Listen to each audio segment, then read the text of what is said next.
Premièrement, Dieu est entré dans l'histoire humaine. C'est ce qui arriva pour le premier Israël.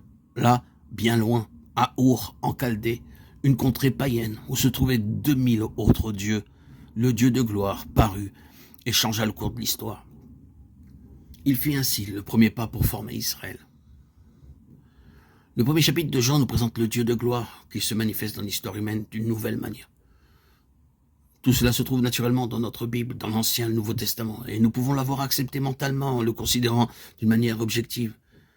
Mais nous avons à nous saisir de cela et à nous l'appliquer personnellement, parce que cela nous touche personnellement, vous et moi. Vous et moi, nous sommes appelés par Dieu à être les compagnons de Christ dans une vocation céleste. Et cela concerne chacun de nous, et nous tous. Le commencement même de notre histoire avec Dieu, à nous qui sommes l'Israël céleste, c'est son intervention dans notre vie. Peut-être cela a-t-il été pour nous aussi inattendu que ce le fut pour Abraham, à Our en Chaldée. Nous vivions notre vie dans ce monde, étions mêlés au cours des choses ici-bas et gouvernés par le Dieu de ce monde. Nous étions tout simplement là, dans une grande foule. Alors Dieu est intervenu. Lorsque Dieu entre dans nos vies, dans une vie, il n'y a aucun doute à cet égard. C'est un point tournant dans notre histoire.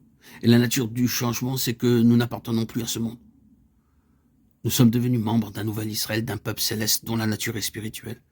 Les choses peuvent être autres pour nous que pour Abraham, mais il est essentiel pour chacun d'entre nous de savoir que Dieu est entré dans notre histoire humaine. Ce n'était pas pour commencer quelque chose à faire de notre part, mais c'était accompli par Dieu. Il a pris l'initiative, peut-être d'une manière merveilleuse ou d'une manière très simple. Cela peut appartenir à un moment dans le temps où cela a pu se faire durant des jours, des semaines ou des mois. Cependant, le fait est que Dieu est entré là où nous étions. Comment Dieu est-il entré? Comment pourrions-nous l'exprimer si nous voulions le dire en parole? Il est simplement dit ici au sujet de l'ancien Israël, le Dieu de gloire apparut. Pourrions-nous l'exprimer de cette manière dans notre expérience? Au commencement était la parole a été faite chair, elle a habité parmi nous, et nous avons contemplé sa gloire. Jean 1:1. Dieu nous a parlé dans ces derniers temps, son Fils, le rayonnement de sa gloire, Hébreux 1:1-3. Le Dieu de gloire apparut et nous a parlé dans ces derniers temps, son Fils, le rayonnement de sa gloire. Ces paroles que nous avons dans le Nouveau Testament expliquent cela. Dieu est venu en Jésus-Christ, et en lui est la gloire de Dieu. Et lorsque nous avons vu Jésus-Christ, nous sommes entrés en contact avec le Dieu de gloire. Selon les paroles de la lettre aux Hébreux, Dieu nous a parlé en son Fils. Tous ceux qui savent que Jésus-Christ est entré dans leur vie savent réellement que Dieu est entré en eux.